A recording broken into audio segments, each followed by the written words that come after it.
mula sa TV5 Media Center Reliant. Kasama ang buong puwersa ng News 5. Ito ang 28th KBP Golden Dove Awards Best TV Newscast. Frontline Pilipinas. Kabi-kabilang disgrasya sa kalsada. Koreanong driver na posibleng nakatulog sa pagmamaneho nagdulot ng karambola sa SLEX. Ito pa ang isa, babaeng angkas ng motor, pumailalim sa truck na hindi raw sila napansin. Kinakasama ng biktima, nanlumo sa nangyari. Sa News 5 Mindanao, mga kabataan nagpatuhan ng bote at bangko. Ano kaya ang ugat ng gulo? Imbis na magpikturan, ang mga babaeng yan nagpuksaan sa loob ng photo booth. Bagyong Krisi, posibleng lumakas pa at maging severe tropical storm. Mga uulaning lugar, aalamin natin. Eto na nga. Ano kaya ang na-feel ni Atasha Mulak sa kanyang first lead role sa Filipino adaptation na Bad Genius the Series?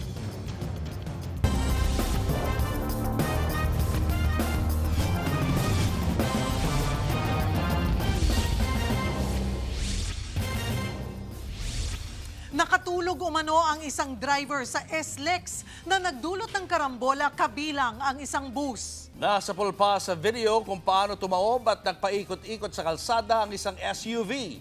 Nasa frontline ng balitang yan si Gary De Leon. Mabilis ang usad ng mga sasakyan sa southbound lane ng SLEX sa Muntinlupa kahapon. Merong SUV na sobrang tuloy ng takbo, kaya humantong sa ganito. Sumalpok sa rail guard ang humaharurot na SUV. Bumangga dito ang isa pang SUV. Dahilan kaya tumabang unang sasakyan at nagpaikot-ikot sa kalsada. At isa pang bus ang dumaan at nahagip ang dalawang SUV.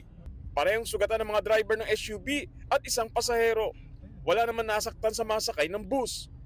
Base sa inisyal na investigasyon, nawala ng kontrol ang SUV driver na bumangga sa Center Island. Napagalamang 70 years old na ang driver at isang Korean national. Tingin ng mga otoridad, baka nakaidlip ang driver. Ongoing yung ating investigasyon para mamasuri talaga yung talagang dahilan. Ang nabanggit po niya sa atin ay hayaan daw po ang kanyang abogado na magsalita sa korte para po sa isa-10 pong kaso. Ito pong driver po ng PUB or yung pampubliko po na bus kasama rin po ng SUV. Maharap ang Korean driver sa reklamong multiple damage to properties and physical injuries. Nagbabalita mula sa frontline, Gary De Leon, News 5. Dobling aksidente ang bumulaga sa mga motorista kaninang umaga sa Quezon City. Wasak ang harapan at tanggal ang dalawang gulong ng dump truck na yan matapos araruhin ang 17 concrete at plastic barriers sa northbound lane ng Quezon Avenue flyover. Pag-amin ng driver, nakatulog siya. Tinikita na ang driver at mahaharap sa kaukulang reklamo. Sa kasagsagan naman ng traffic na idinulot ng aksidenteng yan, isa pang dump truck ang sumalpok sa truck na may kargang mga motorsiklo. Kinapos daw ng preno ang nakabanggang driver. 2 ang bahagyang sugatan sa aksidenteng yan na nauwi sa aregluhan. 2 Pinoy na galing Canada ang nahulihan ng 300 milyong pisong halaga ng shabu sa kanilang bagahe sa NAIA. Pero git ng isa sa kanila, may nagpalit ng bagahe. Nasa frontline ng balitang yan si Gio Robles. Mangiyak-ngiyak at tututanggi ang 2 balikbayan na yan mula Canada nang mahulihan ng kilo-kilong shabu sa kanilang bagahe. Nitong Lunes, magkasunod silang dumating sa NAIA Terminal 3. Higit 20 kilong shabu na may halagang 139 million pesos ang nakuha sa lalaking pasahero. Higit 24 na kilo naman na nagkakahalaga ng 160 million pesos ang nakuha sa babae. Hindi raw magkakilala ang dalawa, pero ang pinagtataka ng PIDEA, magkapareho ang packaging ng mga kontrabando. Iniimbestigahan na yan, pero giit daw ng isa sa mga nahulihan, pinalitan ang kanyang bagahe. Siyempre normal naman yung na itatanggi nila. Sabi nila na hindi daw sa kanila yung bag. Kaya yun po yung kasama dun sa subject for na ginagawang investigasyon po ng Interdiction Task Group ng NAIA. Titingnan din ang cellphone ng dalawa para matukoy ang mga transaksyon nila kung meron man. Inaalam din kung may mas malaking grupong nasa likod nito. Nasa kustodiya na ng PIDEA ang dalawa na nahaharap sa reklamong paglabag sa Comprehensive Dangerous Drugs Act of 2002. Nagbabalita mula sa Frontline, Gio Robles, News 5. Simula ngayong araw, may 50% discount na sa LRT at MRT ang mga senior citizen at persons with disabilities. Inanunsyo yan ni Pangulong Bongbong Marcos sa MRT 3 Santolan-Annapolis Station. Ayon sa Pangulo, makikinabang dito ang 13 milyong senior citizen at 7 milyong PWDs. Ipatutupad ang fare discount sa MRT 3, LRT 1 at LRT 2 hanggang sa 2028. Nitong nakaraang buwan, naunang itinaas sa 50% ang discount sa pamasahe sa tren para sa mga estudyante. Inanunsyo na rin kanina ni PBBM na babiyahe na ang Dalian trains sa MRT 3. Ngayon lang na in service itong Dalian, first day. First time na masasakyan ito mula nung binili. Hindi naman nasayang ang ating pondo. Kaya maging maginhawa ang pagbiyahe ng ating mga kababayan, lalo na mga senior citizen, lalo na PWD at saka yung mga estudyante natin.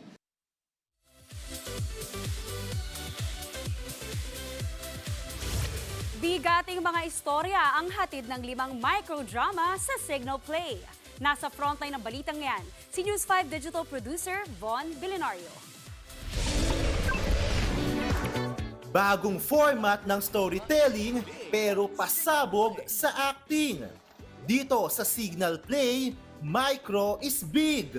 Full force ang ilan sa mga bida ng 5 microdrama sa content creation event kasama ang News 5.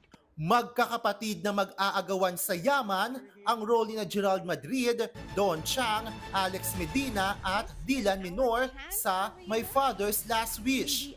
Back-to-back ang projects ni Dylan dahil bibida rin siya sa A Cure Cold Love kasama si Mika Santos.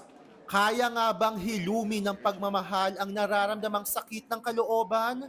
I believe the saying yung parang love conquers all. As long as you love the person, mamahalin mo kahit ano pang nangyayari sa'yo. Mysterious pero may kilig na hatid si Paulo Angeles sa A Baker's Heart. Makakasama niya sa series na Quinay at Danny Porter. Siyempre, nariyan din si MMFF Best Actor Cedric Juan na isa sa mga bida ng ICU. Kasama niya riyan sina Dimples Romana, Joe M. Bascon, Pearl Gonzalez at Zion Cruz. Funny and heartwarming naman sina Christian Bables, TJ Valderrama, Daniela Straner, Iya Mina, Yasmin Jill at Ivan Lim sa Three Queens and a Baby. Wala sa kasarian ang pagiging magulang. At kanina sa big launching event, present ang mga big boss ng Signal. Sa pangunguna syempre ng Signal chairman na si Mr. Manny V. Pangilinan, CEO and President Ms. Jane Jimenez Basas at Chief Revenue Officer Gerard Milan. Mapapanood ang mga microdrama sa Signal Play. Nagbabalita mula sa Frontline, Von Billenario, News 5. Susunod, alitan sa agawan ng pasahero na uwi sa pananaksak. Kabi-kabilang disgrasya, rider at angkas niya sumalpok sa railing. Habang sa Baguio, jeep at pick-up nagkabanggaan. At next leg player, May Luna Lumahan, sumakses kay Donnie Pangilinan. Abangan ang lahat ng yan sa pagbabalik ng Frontline Pilipinas.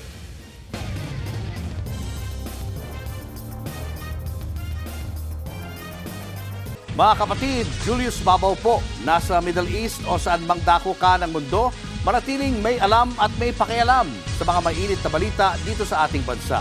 Simulan po natin ang bawat araw sa tuloy-tuloy na balitaan sa Frontline. Mag-follow at mag-subscribe sa social media pages ng News 5. Isang dispatcher ang pinagsasaksak ng konduktor sa Iloilo. Ang dahilan, agawan sa pasahero. Yan at iba pa sa Frontline balita ni Gerard de la Peña. Tulong-tulong ang mga rescuers sa paglapat ng first aid sa lalaking duguan ng braso. Dispatcher ang biktima at pinagsasaksak daw siya ng isang konduktor sa Barangay Takas, Iloilo. Base sa investigasyon, dati nang may alitan ng dalawa dahil sa agawan sa pasahero. Nadakip na ang suspect na mahaharap sa reklamong physical injury. Nagpapagaling naman ang biktima sa ospital. Sa Lapinig, Samar naman, patay ang isang faith healer matapos pagsasaksakin ng kanyang pasyente. Pati ang pinsan ng biktima, hinabol ng suspect ng saksak sa likod at balikat. Ayon sa mga otoridad, nagpunta ang suspect sa bahay ng biktima para magpagamot. Pero habang ginagamot, bigla itong nanuntok at nanaksak. Sumuko naman ang suspect. Mahaharap siya sa reklamong murder at frustrated murder. Nagbabalitang mula sa Frontline, Gerard de la Peña, News 5. Sa pool sa CCTV ang pagsalpok ng motorsiklo sa bakal na railing sa Cebu City. Mabilis ang takbo ng motor hanggang sa sumalpok sa railing sa gilid ng kalsada. Tumilapo ng rider at ang babaeng angkas niya. Nakabangon ang babae at humingi ng saklolo. Sugatan naman ang rider matapos tumama sa yero ang kanyang tiyan. Lasing daw ang lalaki na inoobserbahan na sa ospital. Sa Baguio City naman, nakunan din ng CCTV ang pagbangga ng pick-up sa isang jeep sa intersection. Nagtamo ng galos ang driver ng pick-up. Nadaan naman yan sa areglo.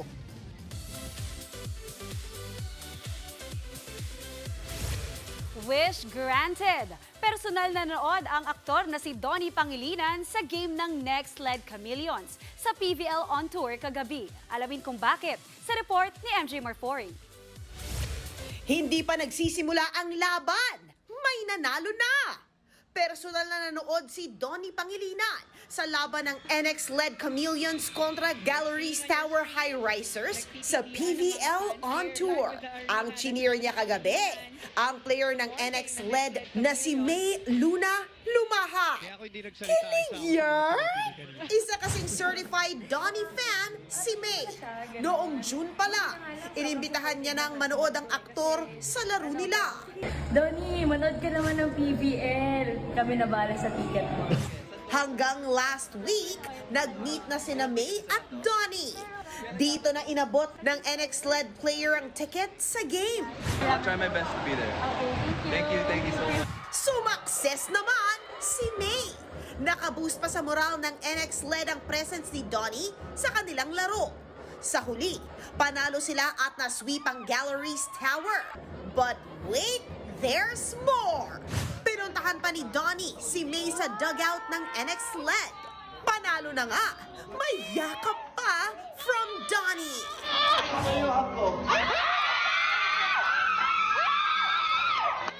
Haba ng hair!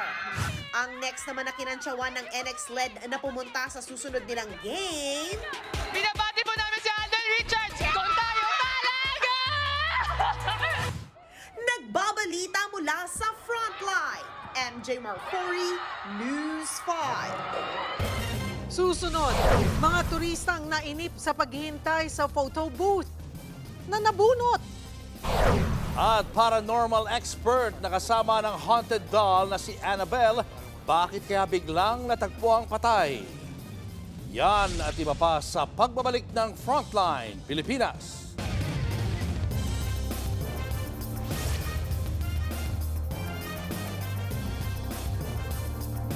Mga kapatid, Julius Babaw po. Nasa Middle East o sa amang dako ka ng mundo, manatiling may alam at may pakialam sa mga may init na balita dito sa ating bansa. Simulan po natin ang bawat araw sa tuloy-tuloy na balitaan sa Frontline. Mag-follow at mag-subscribe sa social media pages ng News 5.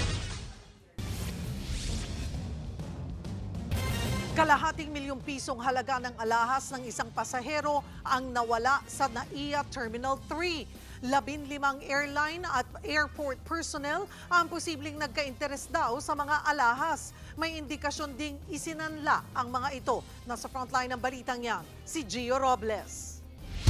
Jewelry box na may lamang mga wedding ring, diamond necklace at mamahaling hikaw. Umaabot sa ₱250,000 ang halaga niyan na nawala ng pasaherong si Kimberly Nakamura sa NAIA Terminal 3 noong June 28. Nakabiyahe pa Singapore si Nakamura noong araw na yon, pero bumalik siya agad sa Maynila para hanapin ang jewelry box. Nakita ito ng mga tauhan ng paliparan pero wala na ang mga alahas. We backtracked the CCTV minute by minute.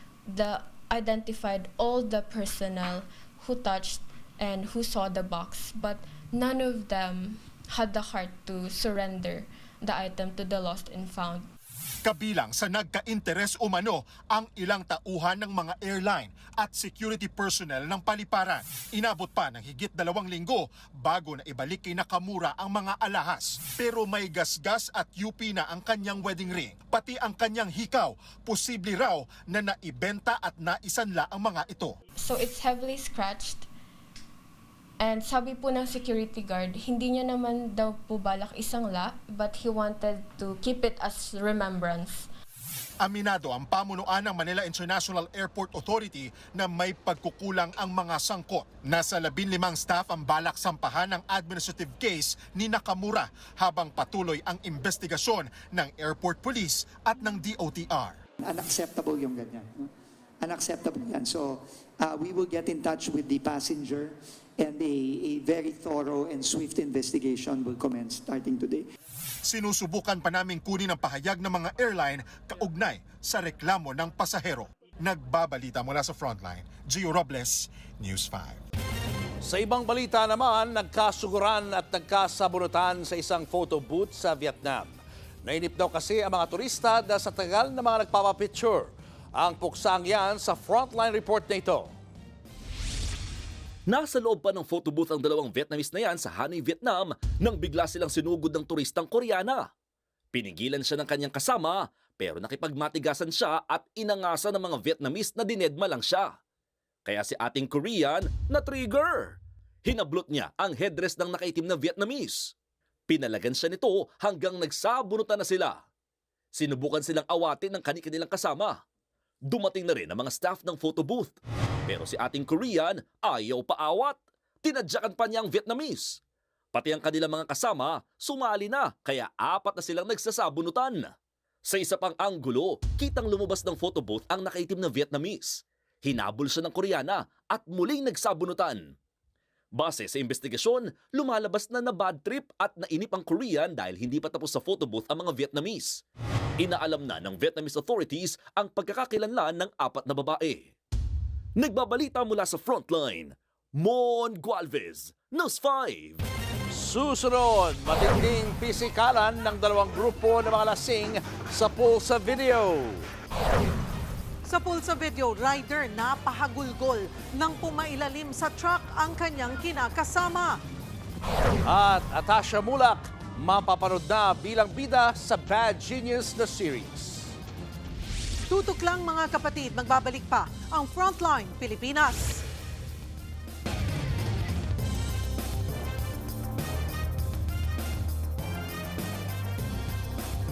Mga kapatid, Cheryl Cosim po. Nasa Estados Unidos, Canada o saan mang dako ka ng mundo, manatiling may alam at may pakialam sa mga mainit na balita dito sa ating bansa. Simulan natin ang bawat araw sa tuloy-tuloy na balitaan sa Frontline. Mag-follow at mag-subscribe sa social media pages ng News 5. Nagliparan ng mga bote at bangko sa viral rumble sa Panabo, Davao del Norte. Ano nga ba ang punot dulo ng gulo? Aniya sa Frontline sa balita si Bril Montalvo ng News 5 Mindanao. Umaatikabong pisikalan. Ang binansagang girl in red bagsak sa halamanan pero bumangon. May kinuhang bagay at namato. Nagmintis. Nilapitan siya ng lalaking nanulak sa kanya. Si ating gigil, idinaan sa sigaw at pandadaot ang galit. Tumalikod ang inasar. Si girl in red binato ng kaaway niya kaya muling nag-beast mode. Nagliparan ang mga upuan at mga basag na bote ng alak. Meron namang namagitan sa dalawang grupong nag-aaway.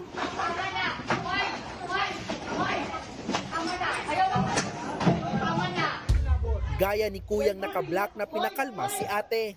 Pero pati siya nakatikim ng sabunot. Dito na umawat ang mga gwardya ng convenience store sa Panabo City, Davao del Norte. Paano at bakit ba humantong sa rambulan ang magkabilang grupo? Sa video, bago sila magkasakitan, nagkasigawan muna ang babaeng nakapula at ang isang lalaki.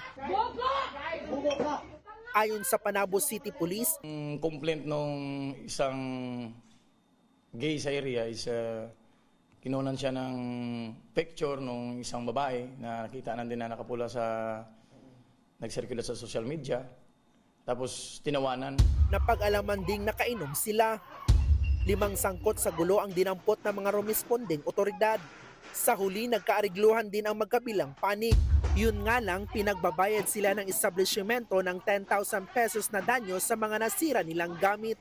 Posible rin silang maharap sa reklamong alarm and scandal. Nagbabalita mula sa Frontline, Bril Montalvo, News 5, Mindanao.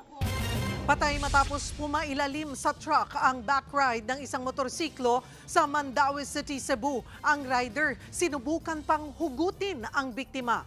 Naasa frontlining balita si John Aroa ng News 5 Visayas. Nagsisigaw at pinaghahampas ng rider na yan ang pinto ng trailer truck sa Mandaue City, Cebu dahil pumailalim sa truck ang kanyang kinakasamang back ride. Nang bahagya pang umandar ang truck, muling sumigaw ang lalaki. Dito na lumuhod ang rider at sinubukang hugutin ang kanyang kinakasama. Lumapit na rin ang ilang motorista para tumulong. Sa tindi ng emosyon, ibinato ng rider ang kanyang helmet sa kalsada. Hindi na nakunan ng mga sumunod na eksena pero naisugod pa sa ospital ang 26 years old na back ride na si Giselle Beltran. Idineklara siyang dead on arrival. Kwento ng pamilya ni Beltran, ihatid sana siya ng kanyang partner sa trabaho. Pagdating sa kalsada ng AC Cortez Street, nag-U-turn ang motorsiklo. Sumenyes naman daw ang rider sa truck driver pero hindi ito napansin dahil blind spot daw yan. Unang ikinulo ang driver pero pinalaya siya dahil walang balak magdemanda ang mga kaanak ng biktima. Sabi, sir, mura ko nawadan kulor akong kalibutan, sir. Masama-sama na kong lingaw-lingaw, sir. Nagakong anak akong makita. Masama-sama akong mag-lingaw akong makita akong anak, sir. Ay, grabe ka, pinaggawa na akong anak.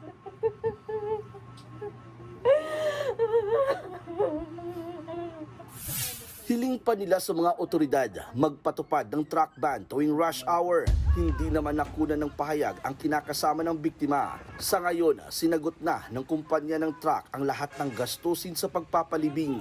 Nagbabalita mula sa Frontline, John Arua, News 5, Visayas!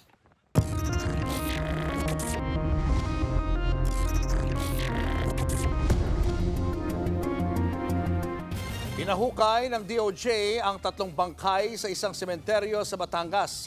Alamin din ng otoridad kung mga labi ito ng mga nawawalang sabungero. At live mula sa Laurel, Batangas, nasa frontline na balitang yan si Ian Suyu. Ian, bakit nakasama na rin ang sementeryong yan sa paghahanap sa mga missing sabungero?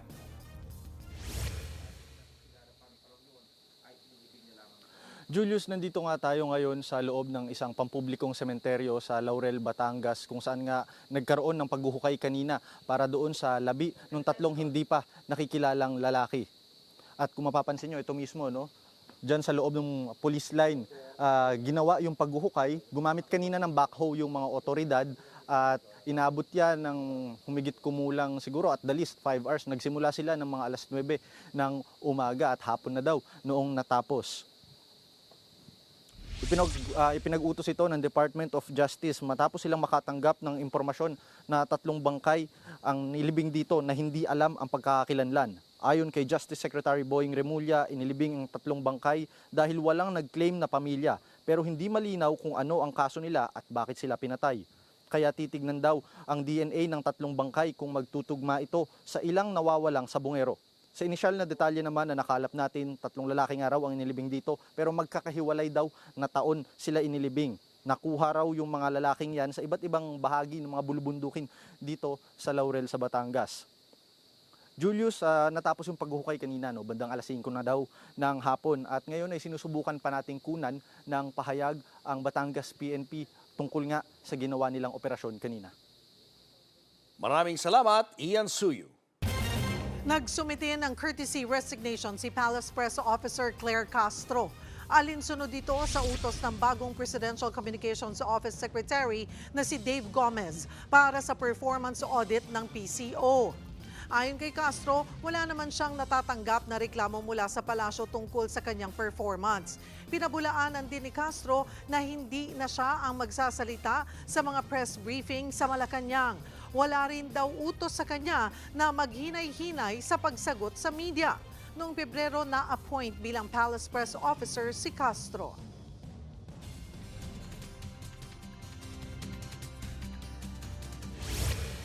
Weather update tayo mga kapatid. Patuloy nating binabantayan ang bagyong Krising o ang ating pangatlong bagyo ngayong taon. Ayon sa pinakahuling ulat ng Pag-asa, ito pong bagyong Krising ay huling namataan sa lying around 625 kilometers east ng Virac, Catanduanes. Ito po ay nasa tropical depression category na may taglay na lakas ng hangin na umabot sa 45 kilometers per hour malapit sa kanyang gitna at kung minsan may mga pagbugsong umabot sa 55 kilometers per hour.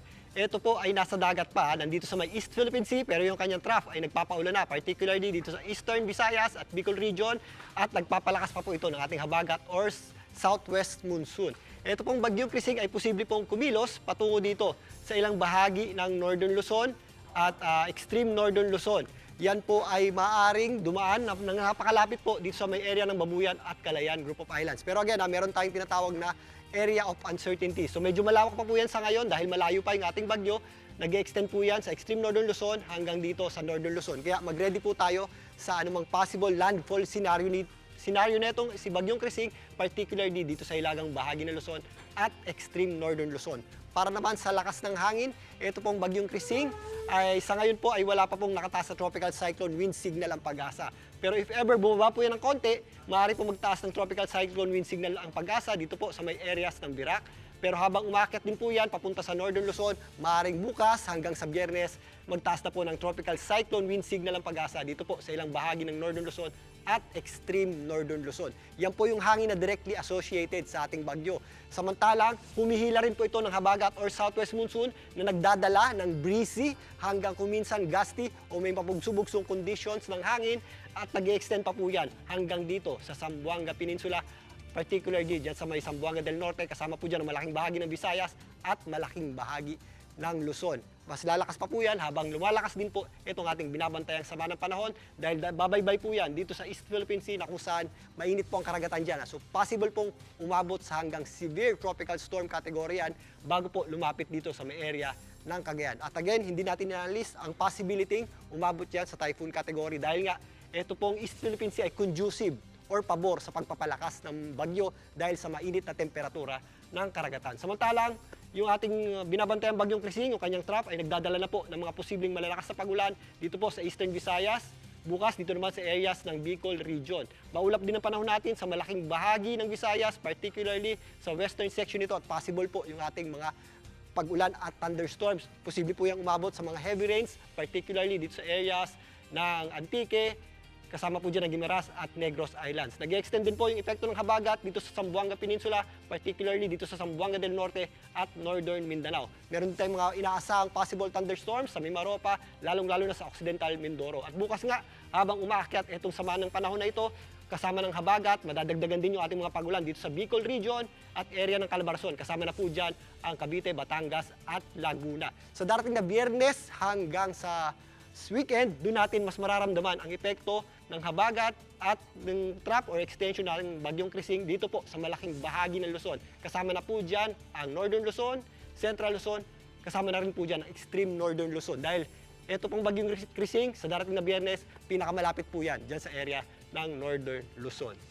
Samantalang dito sa Metro Manila, ramdam na rin po ang epekto ng habagat o nagpapakita po yung ating araw at maulap ang panahon natin at possible po yung mga scattered at kalat-kalat na pagulan at mga posibleng thunderstorms. Magpapatuloy po yan hanggang bukas pero sa darating po na Biyernes, mas marami na po tayong matatanggap na pagulan dulot ng habagat at magpapatuloy yan sa darating na Sabado. Kaya paghandaan po natin yan, especially sa mga low-lying areas at sa mga bahaing lugar.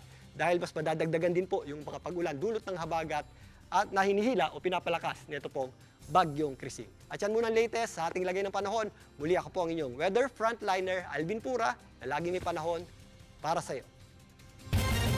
Sa ibang balita naman, biglang namatay sa hindi may paliwanag na dahilan ang isang paranormal expert na kasama sa tour ng haunted na manikang si Annabelle. Panurin niyan sa report na ito. Makapanindig balahibong isinumpang manikang yan mula sa box office movies na Annabelle at The Conjuring. Ito naman ang original na Annabelle doll. Maamo ang mukha at hindi naman mukhang gagawa ng masama. Pero haunted umano ito dahil sinapian ng demonyo. Sa kabila niyan, marami pa rin ang gusto itong makita. Kaya may ongoing tour ang famous doll sa iba't ibang lugar na tinawag na Devils on the Run. Inililibot ito habang naka-glass box para hindi raw makalabas ang sinasabing masamang espiritu. Nitong July 13, dinala si Annabelle sa Gettysburg, Pennsylvania sa Amerika para sa isang tour. Kinagabihan, ang senior lead investigator ng New England Society for Psychic Research na si Dan Rivera, nakasama sa grupong nagtutur kay Annabelle, ay bigla na lang namatay sa hindi maipaliwanag na dahilan. Base sa ilang report, isang lalaking kaedad ni Rivera ang natagpo ang walang malay at mag-isa sa isang hotel room. Sinubukan siyang i-revive pero bigo sila. Hinala ng ilan, baka si Annabelle ang dahilan ng pagkamatay ni Rivera. Sa ngayon, hindi pa matukoy kung totoo ba yan o hindi. Posible raw na umabot pa na mahigit isang buwan para malaman ang tunay na dahilan sa biglaang pagkamatay ng paranormal expert. Nagbabalita mula sa Frontline, Gerard de la Peña, News 5. Kabado pero excited sa kanyang first lead role, si Atasha Mulak sa Bad Genius The Series. Full support naman sa kanya ang kanyang twin brother na si Andres. Nasa frontline ng balitang yan, si MJ Marfori. Get one and pass. Eto na ang Filipino adaptation na Bad Genius The Series. Tungkol yan sa cheating, natatalakay rin sa educational system ng bansa. Ang bida niyan, si Atasha Mulak, nagaganap bilang si Lynn. Cash, kinakabahan ka! Konti naman. Siyempre naman kasi first ko pong project, pero sobrang grateful po ako to see everyone come here today, and I'm so excited for everyone to see Bad Genius. Atake ang fans sa advance screening.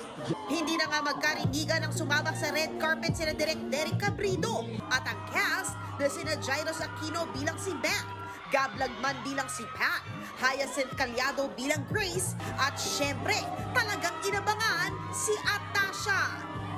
Full support din kay Tash ang kanyang pamilya. Present ang parents niyang sina Aga at Charlene at twin brother na si Andres.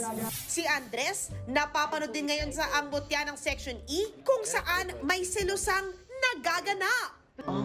Yung value mo, wala sa ayos nakataas. Yan. Kaganon mo lang. Di mo pa chineking sa akin. Hina nga. Ano nangyari dito? Ang nakipagdigmaan Subaybayan ang huling linggo ng Ang Mutya ng Section E pagkatapos ng Frontline Pilipinas. Nagbabalita mula sa Frontline, MJ Marfori, News 5. At yan ang mga frontline sa Showbiz News ngayong Miyerkules. Ako po, si Maui David. At yan ang mga balita at impormasyong dapat nyo malaman sa araw na ito. Mga balita para sa mga may alam at may pakialam. Abangan nyo kami ulit bukas dito sa TV5 sa 1PH RPTV, True TV at 105.9 True FM.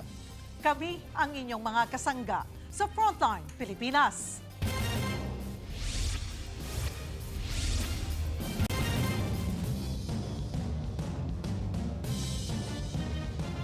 Mga kapatid, Cheryl Cosim po.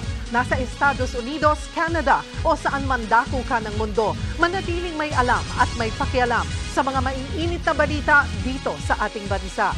Simulan natin ang bawat araw sa tuloy-tuloy na balitaan sa Frontline. Mag-follow at mag-subscribe sa social media pages ng News 5.